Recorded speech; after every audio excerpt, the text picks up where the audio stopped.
नमस्कार दोस्तों, कैसे हैं आप लोग। उम्मीद है आप सभी अच्छे होंगे। उत्तर प्रदेश में महिलाओं के खिलाफ सबसे ज्यादा अपराध हो रहे हैं। ये मैं नहीं कह रहा हूं, सरकारी आंकड़े कह रहे हैं। एनसीआरबी की रिपोर्ट आई है, वो बता रही है। लेकिन इन आंकड़ों को धता बताते योगी आदित्यनाथ जी ने अपनी आंखों पर पट्टी बांध ली है और एक बयान दिया कि महिलाएं बड़ी सुरक्षित हैं, महिलाओं का बड़ा सम्मान हो रहा है उत्तर प्रदेश के अंदर।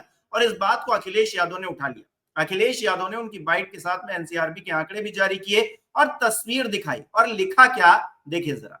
अखिलेश यादव लिख रहे हैं, सच से आंखें नहीं मूंदनी चाहिए, कभी एनसीआरबी की रिपोर्ट भी पढ़नी चाहिए। चारण समान अपना स्तुति गान स्वयं बघारना शोभा नहीं देता, एकालाप अच्छा नहीं है। यानी कि अखिलेश यादव सीधे सीधे योगी आदित्यनाथ को एनसीआरबी की रिपोर्ट और जमीनी हालात जो हकीकत है उसे देखने की सलाह दे रहे हैं और कह रहे हैं अपना बखान नहीं करना चाहिए। इस पर बातचीत करेंगे। संजय शर्मा जी हमारे साथ जुड़े हैं। संजय सर, बहुत बहुत स्वागत है आपका। सर, एक तरफ तो योगी आदित्यनाथ दावे करते हैं महिला सुरक्षा को लेकर और दूसरी तरफ है आंकड़े।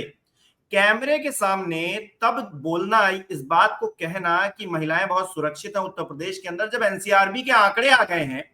हर किसी को सच्चाई पता चल गई है कि पूरे देश में सबसे ज्यादा महिला अपराध उत्तर प्रदेश में हो रहे हैं।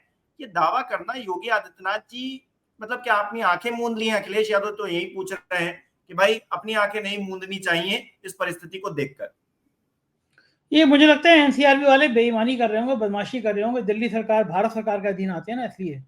मतलब योगी जी के यहाँ रामराज जा गया है, सब महिलाएं सुरक्षित है, कहाँ ऐसे आंकड़े आ सकती हैं? अब ये मतलब अफसोस है कि सरकारी रिकॉर्ड तो बता रहे हैं कि सबसे ज्यादा हम्म, महिलाओं के प्रति अपराध उत्तर प्रदेश में हो रहे हैं। अब वो हम्म, जो सरकारी रिकॉर्ड है, तो सरकारी रिकॉर्ड को तो आप जुटला नहीं सकते। तो कहीं हम्म, ना कहीं ये चीजें शायद सरकार के माथे पर एक कलंक की तरह तो सामने आ गई कि महिलाओं हम्म, के मामले में उत्तर प्रदेश बहुत फेल है, विफल है। और कुछ चीजें बड़ा दुख पहुंचाती है, याद आ जाती हैं जब ऐसी घटनाएं होती हैं, रिकॉल आ जाते हैं। हम्म, हाथरस में एक दलित लड़की के संग बदसलूकी की गई थी। हम्म, अब थे जो नाम आए थे, उनको बचाने की बड़ी बड़ी अफसरों ने कोशिश करी थी। और उसके बाद में लड़की की मौत हो गई, तो उसका शव उसके घर वालों को ना देखकर मिट्टी का तेल और पेट्रोल डाल के और टायर डाल के उसके ऊपर फूंक दिया गया। बनारस यूनिवर्सिटी में एक लड़की के संग गैंग रेप हुआ। भारतीय जनता पार्टी से जुड़े हुए लोग थे। हम्म, बलात्कार के बाद मध्य प्रदेश चुनाव करने चले गए, प्रचार करने चले गए। बड़ी हम्म, जल्दी जमानत भी हो गई। इस देश में उमर खालिद की जमानत पर 5 साल तक सुनवाई नहीं हो सकती है। लेकिन बनारस में प्रधानमंत्री के कार्यालय जहाँ पे है, उसके पास में, यहाँ के बनारस के प्रधानमंत्री सांसद हैं, वहां पे अगर एक लड़की का, छात्रा का गैंग रेप होता है, तो उनके बलात्कारियों को बना जमानत बड़ी जल्दी मिल जाती है। जैसे राम हम्म, रहीम को मिल जाती है ना, उमर खालिद को हम्म, नहीं मिलेगी। लेकिन जो बलात्कारी है, दोषी है, वो राम रहीम जन्मदिन मनाने के लिए, अलग अलग कार्यक्रमों के लिए लगातार जेल से बाहर आता रहता है। तो एनसीआरबी के आंकड़े बता रहे हैं कि आपकी कागजों में भली फाइलों का रंग गुलाबी हो, हकीकत में स्थितियां जमीन पर बहुत खराब हैं। महिलाएं असुरक्षित हैं, महिलाओं के संग अपराध हो रहे हैं। ये बात अलग है कि गोदी मीडिया में देखता हूं कि जब अखिलेश यादव के टाइम में कोई अपराध होता था, तो घटना की हेडलाइन छपती थी, ऊपर अखिलेश यादव का फोटो छपता था कि हम्म, अखिलेश यादव के राज में ये हो गया। मैं हम्म, पिछले 6 साल से वो टीवी चैनल ढूंढ रहा हूँ कि इतनी बड़ी बड़ी घटनाएं हो गई, हाथरस की हो गई या कहीं और की हो गई, कहीं किसी चैनल की इतनी हैसियत है कि वो योगी आदित्यनाथ का फोटो लगा के ये सवाल पूछ ले कि महिलाओं के सुरक्षा के मामले में ये आंकड़े कहाँ से आ गए योगी जी? तो ये हम्म, वक्त की बात है। कोई अगर मुख्यमंत्री लोकतांत्रिक व्यवस्थाओं में बात करता है, उन परंपराओं में यकीन करता है, तो आप उसका फोटो लगाएंगे। कोई हम्म, बुलडोजर की धमकी देता है, तो आप उसे जिक्र भी नहीं करेंगे। आज क्यों नहीं टीवी चैनलों पे बहस हो रही कि उत्तर प्रदेश में महिला अपराध सबसे ज्यादा आ गए हैं, आगे हैं? एनसीआरबी के रिकॉर्ड बता रही है, तो सरकारी रिकॉर्ड है, सरकारी दस्तावेज है। ये हम्म, अखिलेश यादव के ये अखिलेश यादव के घर पे बना हुआ था रिकॉर्ड नहीं है ना, ये तो सरकारी रिकॉर्ड है। तो इस पे बहस हम्म, होनी चाहिए, इस पे चर्चा होनी चाहिए। लेकिन अफसोस, ना इस पे बहस होती है, ना इस पे चर्चा होती है, क्योंकि मामला भारतीय जनता पार्टी से जुड़ा हुआ है। तो हिमांशु, हम्म, ये जो है, लेकिन ये मुद्दे अब बनेंगे, बढ़ेंगे, क्योंकि अब बहुत टाइम बचा नहीं है चुनाव में। चुनाव बहुत पास में आ गया है, चुनाव नजदीक आ गया है। तो ये मुद्दे हम्म। आएंगे सामने, और ये मुद्दे सामने आएंगे तो परेशानी तो पैदा होगी ही होगी सामने, हिमांशु। लेकिन सर, सवाल ये है कि आंकड़े आ रहे हैं, हम सब घटनाएं देख रहे हैं। आपने ही उंगली पर ऐसे तमाम घटनाएं गिना दी। लेकिन बावजूद इसके अगर सरकार ये कह रही है, सरकार के सबसे जो बड़े मुखिया हैं वो इस बात को कह रहे हैं कि महिलाएं सुरक्षित हैं, तो मतलब इससे बड़ा झूठ कैमरे पर बोलना और क्या होगा। और मतलब गुमराह करना है ना, ये तो सीधे सीधे गुमराह करना है। और भारतीय जनता पार्टी की सरकार सिर्फ उत्तर प्रदेश में नहीं, जो टॉप 5 राज्य हैं उसमें महाराष्ट्र भी है, राजस्थान भी है, मध्य प्रदेश भी है, ये सब भी टॉप 5 में आते हैं महिला अपराध के मामले में। तो मतलब आपने आंख मूंद ली है, आप कह रहे हैं कि सब कुछ चंगा है तो मान लिया जाए चंगा है, मतलब सीधे सीधे गुमराह कर रहे हैं। तो मुझे लगता है कि जो टॉप 5 हैं उनमें हम्म, अधिकांश जगह शायद भारतीय जनता पार्टी, अधिकांश क्या हर जगह भारतीय जनता पार्टी की सरकार है। जी, पश्चिम बंगाल को छोड़ के बाकी सब जगह भारतीय जनता पार्टी की सरकार है। अमित शाह जी कहते थे कि उत्तर प्रदेश इतना सुरक्षित है कि रात के 12 बजे महिलाएं पूरा आभूषण से लद के निकले तब भी कोई परेशानी नहीं है, सुरक्षित है महिलाएं। हकीकत ये है वो दिन में निकल रही है तो वो सुरक्षित नहीं है। कहीं न जाने रोज अखबार भरे रहते हैं महिलाओं से बदसलूकी की खबरों से, बलात्कार की खबरों से। लेकिन सरकार को पता है कि मीडिया पूछेंगे नहीं, मीडिया ऐसी खबरें चलाएगी नहीं। तो ये सरकार की जो निश्चिंतता है ना, सरकार का जो बेखौफ हो जाना है, महिलाओं के प्रति उदासीन हो जाना है, उसका कारण यह है कि महिलाओं के प्रति अपराधों में दिन रात बढ़ोतरी हो रही है। और अच्छा हिमांशु सर, भाई ये जो रिपोर्ट है सर, बीच में रोक रहा हूँ, ये जो रिपोर्ट है ये बता रही है कि लखनऊ में सबसे ज्यादा क्राइम हो रहे हैं। एनसीआरबी की रिपोर्ट बता रही है रेप, मर्डर, एसिड अटैक के सबसे ज्यादा मामले लखनऊ में हुए हैं। और बाबा जी यहीं पर रहते हैं और कह रहे हैं कि सब कुछ सुरक्षित है। कानपुर और गाजियाबाद भी दुर्दशा में है। अब बताइए क्या ही क्या है। वो लखनऊ लखनऊ कभी भी सुरक्षित नहीं रहा, हर चीज में। स्मार्ट सिटी बनना था, इतना स्मार्ट सिटी बना कि यहाँ पे बारिश हुई और नाले में बच्चे बह गए।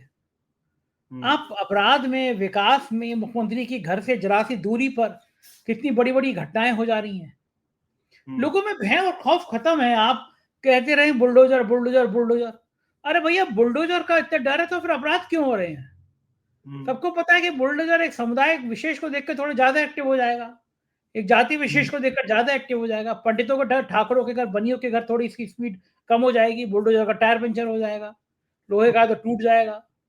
तो ये सब चीजें हैं ना कि आप जब आपका बुलडोजर भी धर्म को देखकर, जाति को देखकर चलता है, मुसलमान है तो जल्दी स्पीड से चढ़ जाएगा। तो जब आपके मन में इतनी नफरत भरी हुई है तो विकास कहाँ हुआ? अब वो आई लव मोहम्मद के नाम पर आप तौकीर रजा के संग मिलकर खेल खेल सकते हैं।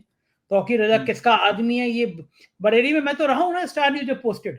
मैं तो दावे के संग कह सकता हूँ कि बरेली में आप पूछेंगे 100 लोगों से 90 लोग कहेंगे तौकीर रजा बीजेपी के आदमी है। बीजेपी उनकी वजह से चुनाव जीतती रहती है। ये नूरा कुश्ती होती है। मुसलमानों के भी कुछ मौलानाओं को पटा के रखा जाता है कि कुछ ऐसी भड़काऊ बयान दे दो जिससे माहौल बन जाए।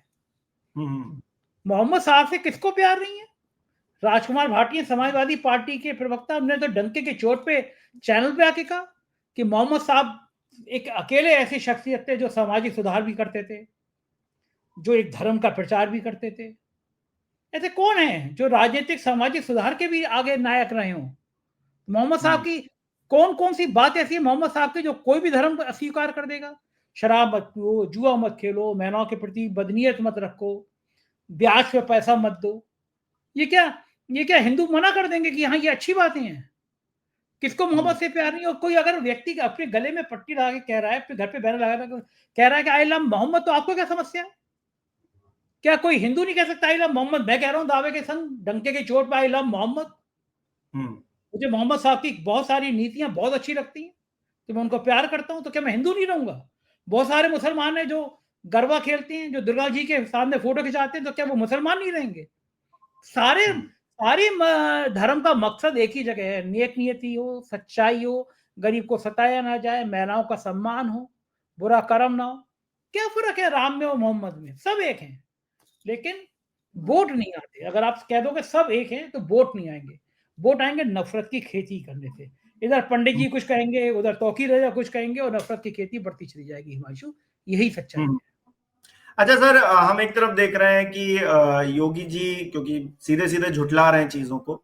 मोदी जी आज एक सिक्का लॉन्च किया है, 100 साल आरएसएस के हो गए तो कार्यक्रम हो रहा था, एक सिक्का लॉन्च किया और कहा कि इतिहास में पहली बार भारत माता की तस्वीर सिक्के पर है।